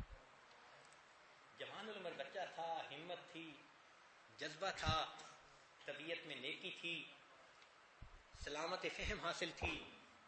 اس نے کہا کہ دادی اماں کیا کروں؟ انہوں نے کہا تمہارے دادا ابو کے خلفاء میں سے بلخ میں ایک بزرگ اس وقت بھی موجود ہیں، شاہ نظام الدین بلخی رحمۃ اللہ علیہ. تم ان کے پاس جاؤ اور وہاں رہ کے ذکر اذکار کرو اور اس نعمت کو حاصل کرو. چنانچہ پوتا گھر سے رخصت ہو کر ان بزرگوں کے پاس گیا. ان بزرگوں کو جب اطلاع ملی کہ میرے شیخ کا پوتا آ رہا ہے، اتنے خوش، سبحان اللہ، اپنے مریدین کی جماعت لے کر باہر شہر پہ آئے استقبال کے لیے. استقبال کیا، گھوڑے پہ بٹھایا، لے کے گئے اور اپنی جگہ پر جب پہنچے تو ان کو اپنی مسند پہ بٹھایا اور خود سامنے بیٹھے مریدین کی طرح. اور 3 دن تو بڑا اکرام کیا ان کا. 3 دن کے بعد پوچھا کہ جی کیسے تشریف لائے؟ انہوں نے کہا کہ جی وہ نعمت جو آپ نے میرے دادا سے پائی، میں بھی اسی نعمت کی تلاش میں یہاں پہنچا ہوں. تو فرمایا بھائی اس کا تو ایک طریقہ کار ہے کہ تمہیں ذکر مجاہدہ کرنا پڑے گا. ان کا جی میں ذکر مجاہدے کے لیے تیار ہوں. چنانچہ اب ان کو عام آدمی کی طرح بیعت کر کے ان کو کہا کہ ذکر اذکار کرو. پھر کچھ دنوں بعد ان کی طبیعت کو دیکھا کہ صاحبزادگی کا عنصر ذرا موجود ہے. یہ سور بڑی دیر سے مرتا ہے، صاحبزادگی کا سور بڑی دیر سے مرتا ہے. تو انہوں نے کہا کہ اچھا بھئی ایسے کرو کہ آپ نا یہ جو استبل ہے جس میں جانور ہوتے ہیں تو ان جانوروں کی دیکھ بھال کیا کرو. اب ان کو جانوروں کی دیکھ بھال پہ لگا دیا. لو جی صاحبزادہ صاحب، اب ادھر بھی لید ہے، گوبر ہے، ادھر بھی گوبر ہے، جانوروں کا پیشاب ہے، بدبو ہے. لائف سٹاک فارم میں تو یہی کچھ ہوتا ہے. اور اس میں کتے بھی ان کے رکھے ہوئے تھے جو شکاری کتے تھے. تو ان کی نگرانی ہو گئی. چنانچہ اس نوجوان نے استبل میں ڈیوٹی دینی شروع کر دی. مگر وقت کے ساتھ ساتھ یہ کمزور ہوتا گیا. آیا تھا تو چہرے پہ لالی تھی، سرخ و سفید رنگ تھا، صحت اچھی تھی. اور اب جیسے کوئی چیز نچڑ جاتی ہے نا، نچوڑ دیتے ہیں کسی چیز کو، اب ایسی کیفیت ہوتی گئی. تو حضرت نے پوچھوایا، پتہ چلا کہ جی یہ دن رات ان جانوروں اور کتوں کی خبر گیری میں مصروف رہتے ہیں، اور جب ان کو کھانے کے لیے روٹی بھیجی جاتی ہے یہ اپنی روٹی بھی جانوروں کو کھلا دیتے ہیں. اپنی روٹی بھی جانوروں کو کھلا دیتے ہیں، کچھ نہیں کھاتے، بھوک کا مجاہد. اللہ کی شان. جب کچھ مہینے ایسے گزرے تو ایک دن پھر حضرت نے ان کا امتحان لینے کا سوچا کہ بھئی ان کے اندر کی میں کتنی مری ہے. چنانچہ ایک عورت تھی جو جانوروں کی لید اٹھاتی تھی اور گند صاف کرتی تھی روزانہ. حضرت نے اس کے ذمہ لگوایا کہ بھئی آج جب جاؤ تو جو گوبر کی تگاری ہوگی نا وہ ذرا لے کر گزرتے ہوئے صاحبزادہ صاحب کے قریب سے گزرنا. چنانچہ وہ صاحبزادہ صاحب کے قریب سے گزری تو صاحبزادہ صاحب نے اس کو دیکھ کے کہا نظر نہیں آتا. اس نے آ کے بتا دیا. فرمایا ہاں ابھی میں ہے نا اندر، نکلی تو نہیں نا، ہوا نا گنگو. پھر کچھ عرصے کے بعد فرمایا اچھا اب ذرا ایسے قریب سے گزرنا کہ کپڑے تمہارے ساتھ ہی لگ جائیں اس کے، اتنا قریب سے. اب اس مرتبہ جب وہ قریب سے گزری تو انہوں نے زبان سے تو کچھ نہ کہا، بس ذرا ایسے غصے سے دیکھ لیا. فرمایا کہ نہیں ابھی بھی کام پورا نہیں ہوا. پھر کچھ اور عرصہ گزر گیا. اب فرمایا کہ اچھا ایسا کرنا کہ قریب سے گزرتے ہوئے پورا گند ہی ان کے اوپر پھینک دینا. اللہ اکبر. یہ نعمت باہر ڈھونڈو گے تو ایسے مجاہدے بھی کرنے پڑیں گے. چنانچہ وہ عورت گزرنے لگی اور اس نے گوبر کی پوری وہ جو برتن تھا اوپر ہی الٹا دیا. اب جب اوپر الٹ گیا تو وہ کہنے لگے اوہو تمہارا پاؤں پھسل گیا, تمہیں چوٹ تو نہیں آئی کوئی؟ اور گوبر اٹھا کے برتن میں ڈالنا شروع کر دیا. حضرت سمجھ گئے کہ اب اندر کا نفس جو ہے وہ مر گیا. اب ذکر نے, مجاہدے نے اثر پورا کر دیا. اب حضرت اس کو کنفرم کرنا چاہتے تھے. اللہ کی شان کے اگلے دن شکار کے لیے جانا تھا, اور اس زمانے میں خرگوش کا شکار ہوتا تھا اور شکاری کتے پالے ہوتے تھے. اب چونکہ ان کی ڈیوٹی تھی کتوں کی خبر گیری کی, تو ان کو فرمایا گیا کہ کل شکار کے لیے جانا ہے اور آپ نے کتوں کو سنبھالنا ہے اور ان کو چھوڑنا نہیں ہے جب تک خود نہ کہیں کہ اب شکار کے لیے کتے کو چھوڑو, ویسے نہیں چھوڑنا. چنانچہ 3-4 کتے تھے اور بڑی ہمت والے تھے, اور یہ بیچارے وہ جوان المرد تھے مگر ہڈیوں کا ڈھانچہ بن چکے تھے. اب انہوں نے سوچا کہ میں ان سب کو تو سنبھال نہیں سکتا, اور میرے شیخ نے حکم دیا کہ تم نے ان کو چھوڑنا نہیں, میں کیسے کروں؟ انہوں نے اس کی رسی اپنی کمر کے گرد باندھ لی کہ ہاتھ سے تو یہ رسی چھوٹ سکتی ہے, میں کمری کے ساتھ باندھتا ہوں تاکہ چھوٹنے والا حکم عدولی مجھ سے نہ ہو. چنانچہ اس حال میں یہ شکار کے پیچھے چلے. ایک وقت آیا کہ جہاں ان کتوں کی نظر خرگوش پر پڑی تو کتے تو پھر نہیں رہتے, انہوں نے زور لگایا اور انہوں نے ان کو کھینچا, اور یہ پیچھے کھینچتے گئے حتیٰ کہ گر گئے. جب گرے تو کبھی دائیں طرف گھسٹ آ رہی ہے, خون نکل رہا ہے, کبھی بائیں طرف گھسٹتے جا رہے ہیں مگر چپکے ہوئے ہیں, اس رسی کو چھوڑتے نہیں ہیں. اس وقت میں خواجہ نظام الدین بلخی رحمۃ اللہ علیہ کو کش میں شاہ عبد القدوس گنگوئی رحمۃ اللہ علیہ کی زیارت ہوئی. تو عبد القدوس گنگوئی رحمۃ اللہ علیہ نے فرمایا, نظام الدین ہم نے تو آپ سے اتنے مجاہدے نہیں کروائے تھے,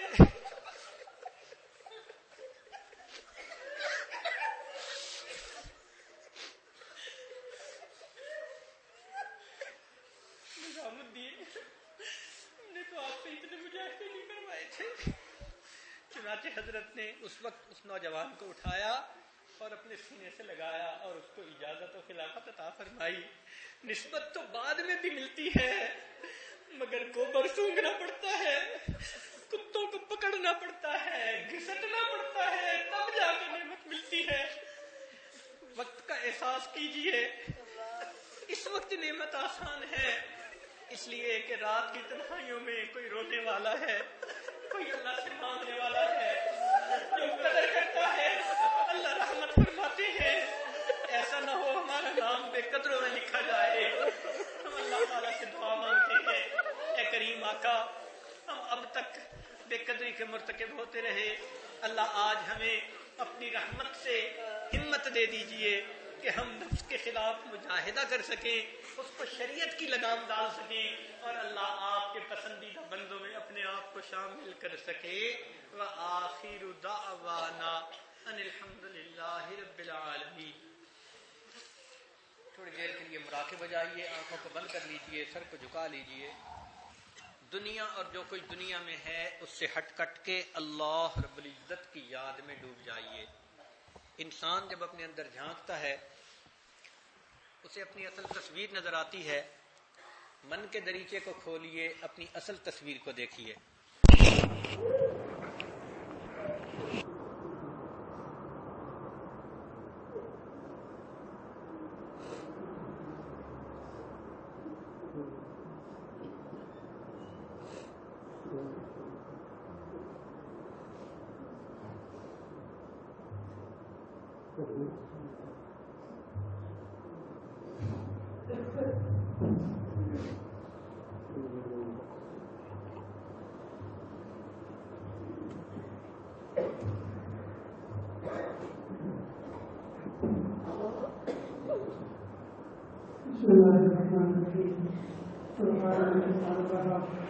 اللهم صل على سيدنا محمد وعلى آل سيدنا محمد وسلم.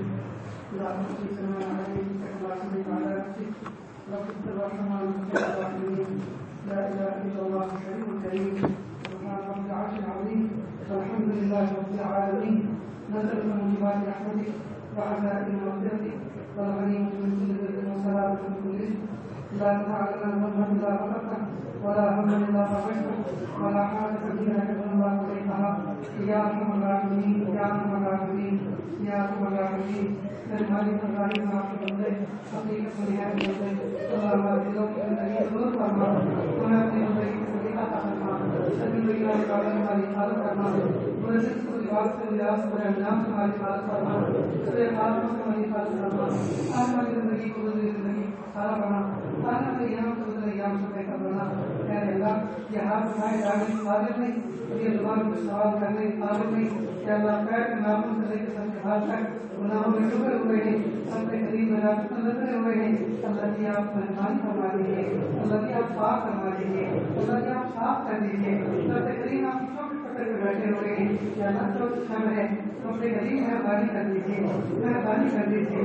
اللہ آپ کو منانا بیٹھے ہیں سب کے قریب آپ مان جائیے سب کی محبت دے دیجیے معرفت دے دیجیے عشق دے دیجیے ولایت دے دیجیے کہ اللہ وہ دولت آپ لینے آئے ہیں سب کائنات کے خزانے میں نہیں ہے سب کے قریب آپ کے خزانے میں ہے اللہ آپ کے پاس نعمتوں کے خزانے ہیں اور آپ کے کسی کام کے نہیں ہیں آپ نے بنائی ہے دینے کے لیے اللہ نے ہم بیٹھے ہیں لینے کے لیے اللہ آپ کا فرما دیجیے اللہ ہم نے چھوٹے چھوٹے معصوم بچوں کو دیکھا جب اسکول جاتے ہیں پلٹ کے گھر میں آتے ہیں کہتے ہیں ابو پینسل نہیں ہے کل کے ٹیچر نے ڈانٹ کرائی تھی ابو پینسل دے دیجیے اور اٹھ کر ہماری کر قلم نکالتے ہیں بچے کے حوالے کرتے ہیں اور کہتے ہیں بیٹا لو اور استعمال کرو اور حفاظت کرنا اپنے قریب دنیا کے باپ کو دیکھا کہ باپ اپنے بچے کو کچھ چیز دے دیتا ہے اس کی ضرورت سے زائد ہوا کرتی ہے اپنے قریب اور وہ خوش ہوتا ہے کہ اللہ آپ کے پاس نعمتوں کے خزانے ہیں اور آپ کے کسی کام کے نہیں ہے اللہ کی دے رہے ہیں اللہ ماننے کے لیے بیٹھے ہیں اللہ کی عطا فرما دیجیے اللہ کی محبت دے دیجیے معرفت دے دیجیے مقام احسان دے دیجیے ولایت دے دیجیے اپنا عشق دے دیجیے اپنا لازوال تعلق دے دیجیے اللہ کے قرب خاص کا فرما دیجیے اللہ آپ نے فرمایا نہ محبت کے لیے ہم تو تمہاری رہے جان سے زیادہ قریب ہیں پہلے بار اپنے قریب ہیں اور آج تک ہم اس کا احساس نہ ہو سکا دوست پاس میں بیٹھے ہوتے ہیں ان کا احساس ہوتا ہے سب کا پردہ ہوتا ہے نیچے نظر رکھتے پھر اس کا احساس ہوتا ہے اگر کسی بچے کو کوہنی بات کی کہتے تمہارے ابو تمہارے ساتھ میں دیکھ رہے ہیں ذرا سنبھل کے بیٹھو تو بچہ سمجھ جاتا ہے جب غریب جب ابا کے بیٹھنے کا احساس کو جلائے اور احساس ہو جائے تو بچہ شرارت سے باہر آ جاتا ہے اور ابا اتنے قریب ہوں تو اپنے احساس دو تبھی تمہارے مالک یہ سب گناہ ہو رہے ہیں تبھی تمہیں غفلت ہو رہی ہے کہ آپ قریب ہونے کا احساس ڈال رہا ہے سب سے غریب اپنے قرب کا احساس دے دیجیے سب سے غریب اپنے قرب کا احساس دے دیجیے اگر ہمیں اس بات کا احساس ہو ہمیں کچھ دیکھنے والا دیکھ رہا ہے ہمیں کچھ دیکھنے والا دیکھ رہا ہے تو ہم تقریب میں بڑے بڑے گناہ نہیں ہوں گے کہ اللہ ہم نے چھوٹی چھوٹی عمروں میں کر ڈالے ہیں اللہ چھوٹی سی عمر میں وہ سارے گناہ کر ڈالے جو بڑی بڑی عمر ہمارے پانے والوں نے کیے پیارے اللہ آپ معاف کر دیجیے آپ معاف کر دیجیے رب کریم معاف کر دیجیے پیارے رب معاف کر دیجیے سونے رب معاف کر دیجیے پیارے کے نور عطا فرما دیجیے کہ اللہ مبارک شب ہے مبارک محفل ہے مبارک مجلس ہے مبارک شخصیت ہے پیارے اللہ لا رکھ دیجیے اللہ کی راہ لا رکھ دیجیے اس مجلس میں اتنے سارے ہاتھ دے رہے ہیں اللہ کسی کے ہاتھ پاک کچھ لگ رہے ہوں گے اللہ اسی کے تقریب معاف کر دیجیے اللہ آپ نے فرمایا سفید داڑھی والوں کے ہاتھوں کو پانی لوٹا پریشان آتی ہے سب سے قریب ہیں تو بے شمار سفید داڑھی والے بیٹھے اللہ جی معاف کر دیجیے سب سے قریب ایک پیارے رب جس نے کالے والوں کو سفیدی سے بدل دیا اللہ ہمارے دلوں کی سیاہی کو سفیدی سے بدل دیجیے اللہ قسم کے کالے بال میں سفید ہو چلے اللہ داڑھی کے کالے بال میں سفید ہو چلے یہ وہ ذات جس نے کالے بالوں کو سفیدی سے بدل دیا اللہ دل کی سیاہی کو سفیدی سے بدلے گی اللہ اس کو بھی بدل دیجیے اللہ اس کو بدل دیجیے اللہ اس کو بدل دیجیے یا اللہ اس رمضان کو زندگی کا حسین رمضان بنا دیجیے ان راتوں کو زندگی کی حسین راتیں بنا دیجیے یا اللہ مثبت کی طرف داڑھی کی توفیق عطا فرما ہائے اللہ کچھ بھی تو نہیں ہے رب کریم نعمتوں کی طرف داڑھی کی حفاظت نعمتوں کی طرف داڑھی عطا فرما اللہ میں حدیث سے حفاظت فرما اللہ میں حدیث سے حفاظت فرما اللہ میں حدیث سے حفاظت فرما مدارس دینیہ مساجد قرآنیہ مساجد اسلامیہ وہ کام میں اللہ کا سکھایا جاتا ہے مراکز دعوت تبلیغ کے اللہ پوری طرح حفاظت فرما یا اللہ اس میں نہ جانے کتنے بڑے ہیں کتنے کمزور ہیں کتنے جوان ہیں اللہ کتنے سارے بیمار ہیں اللہ تمام یا اللہ تمام کو شفا عطا فرما یا اللہ مجھ سے ظاہر بیمار بھی ہیں اور باطن بیمار دونوں کے سب ہیں یا اللہ شفائی کو ہی عطا فرما ظاہر بیماری سے نجات عطا فرما باطن بیماری سے نجات عطا فرما یا اللہ من کو صاف کرنا، من کو پاک کرنا، رب کریم اپنی ہدایت سے نور عطا کرنا۔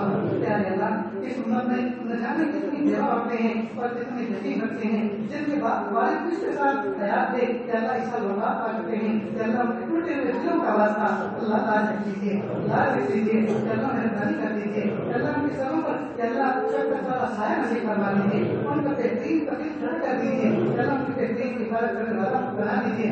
رب کریم، اس امت میں نہ جانے کتنے لوگ ایسے ہیں جو راتوں کو آسمان کی سب کے نیچے سو جاتے ہیں۔ رب کریم، آپ نے پرندوں کو بھی اپنے ذاتی آشیانے عطا فرمائی ہے کہ اللہ حضور پاک کی امت میں جتنے ایسے لوگ ہیں جن کے ذاتی مکان نہیں ہے کہ اللہ کو ذاتی مکان عطا فرما دیجیے۔ رب کریم، ان کو ذاتی گھر عطا فرما دیجیے، ذاتی چھت عطا فرما دیجیے۔ نہ جانے آسمان کی سب کے نیچے جتنے مساجد زیر تعمیر ہیں، جتنے مکان زیر تعمیر ہیں کہ اللہ خیر کی حفاظت فرما دیجیے، آپ کے ساتھ تعمیر سنت فرما دیجیے۔ کہ اللہ اس نسل میں نہ جانے کتنے تو پیارے اور کتنے ان کے مارے بیٹھے ہوئے ہیں کہ اللہ جب اپنی ضرورتوں کو لبوں پر لاتے ہوئے شرماتے ہیں، مخلوق نسل میں مخلوق سے شرماتے ہیں کہ اللہ دل کے حالات سے واقف ہے، دل کے دھڑکنوں سے واقف ہے۔ سب ایک دیر تمام دل کو نام کرنا کہ اللہ آپ نے رمضان مبارک کے ساتھ میں عطا فرمائی، ہم آپ کا شکر ادا کرتے ہیں۔ رب کریم، نعمتوں کا آپ کا شکر ادا کرتے ہیں، ہمارے شکر کو قبول فرما دیجیے، ہمارے شکر کو قبول فرما دیجیے۔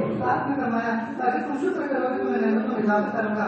اللہ آپ کی نعمتوں کا شکر کرتے ہیں، اللہ میں تو شکر کرنا بھی نہیں آتا۔ پیارے اللہ، اس شکر پر نعمتوں میں اضافہ فرما دیجیے، اللہ اپنے خود میں اضافہ فرما دیجیے۔ اللہ جو مانگا عطا فرما، جو مانگنے چاہیے وہ بھی عطا فرما۔ اللہ جی مانگنا نہیں آتا بھی مانگے عطا فرما، مانگنے کا ہے اس لیے عطا فرما۔ وصلی اللہ تعالیٰ علیہ وسلم محمد وآلہ وأصحابہ أجمعين۔